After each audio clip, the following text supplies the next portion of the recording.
Assalamualaikum warahmatullahi wabarakatuh. Perkenalkan, nama saya Muhammad Fadil Ibrahim dengan NIM 22010418 dari Prodi Hukum Pidana Islam. Di sini saya akan menjelaskan apa itu restoratif justice. Jadi, restoratif justice adalah pendekatan dalam sistem hukum yang menitik beratkan pada pemulihan hubungan antara pelaku, korban, dan masyarakat akibat dari tindak pidana. Fokusnya adalah pada penyelesaian konflik melalui dialog dan penyelesaian yang diberikan keadilan bagi semua pihak. Dan tujuan dari restoratif justice ini adalah: 1. Memberikan keadilan inklusif bagi korban dan pelaku. Yang kedua, memperbaiki hubungan sosial yang rusak. Yang ketiga, mengurangi dampak negatif bagi korban.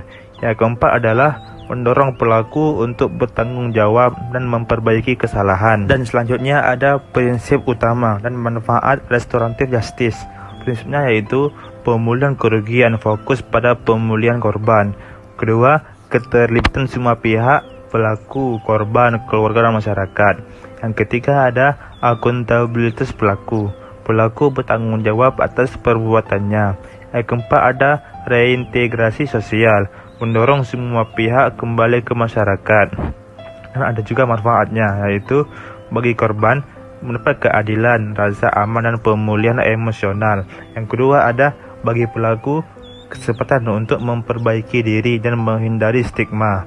Yang ketiga ada bagi masyarakat meningkatkan solidaritas dan menciptakan harmoni sosial.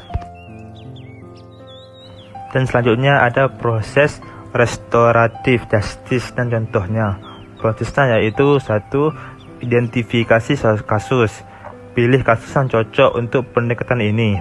Yang kedua ada mediasi, dialog antara korban, pelaku, dan pihak terkait.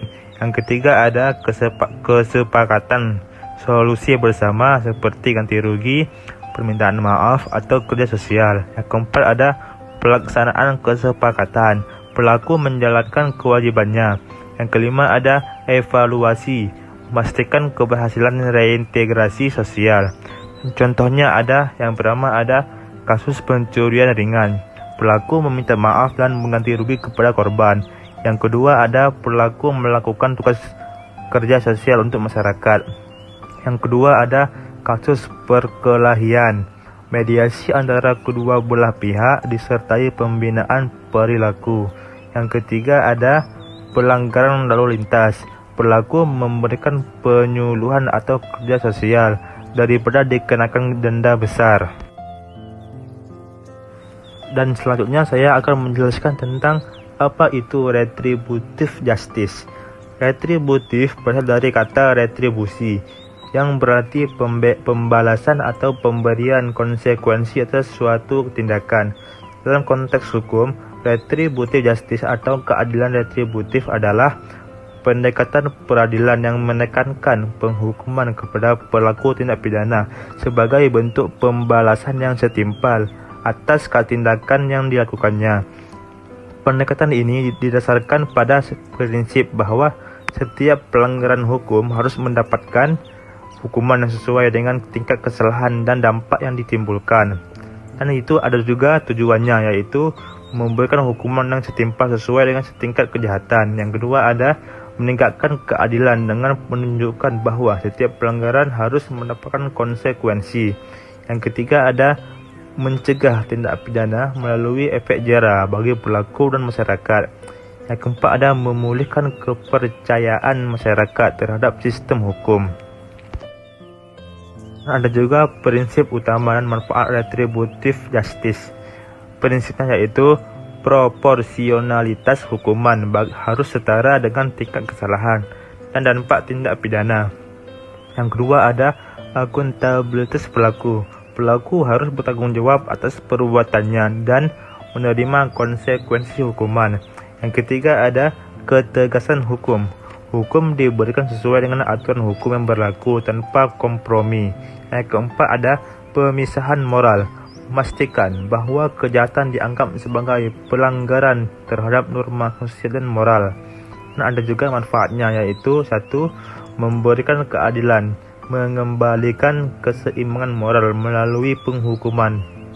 Yang kedua ada mencegah kejahatan, memberikan efek jera yang kuat. Yang ketiga, kepastian hukum, sistem yang formal memastikan pelaku dihukum sesuai undang-undang. Yang keempat ada pengakuan atas pelanggaran, hukuman menunjukkan bahwa tindakan pelaku tidak dapat diterima secara sosial. Dan selanjutnya ada karakteristik retributif justice dan contohnya. Karakteristiknya adalah berorientasi pada pelaku, fokus pada pemberian hukuman kepada pelaku. Yang kedua ada hukuman sebagai balasan. Yang ketiga ada efek jera. Yang keempat ada formal dan struktural. Contohnya seperti kasus pembunuhan, kasus korupsi, dan kasus pencurian. Dan yang terakhir ada kesimpulannya, yaitu restoratif justice dan retributive justice adalah dua pendekatan berbeda dalam sistem peradilan. Restoratif justice menekankan pemulihan korban, tanggung jawab pelaku, dan rekonsiliasi sosial. Retributive justice berfokus pada penghukuman pelaku sebagai bentuk balasan setimpal atas kejahatan yang dilakukan. Keduanya memiliki kelebihan dan kekurangan, tetapi dapat saling melengkapi untuk menciptakan keadilan yang lebih komprehensif. Restoratif justice menawarkan solusi humanis, sementara retributive justice memberikan kepastian hukum dan efek jera.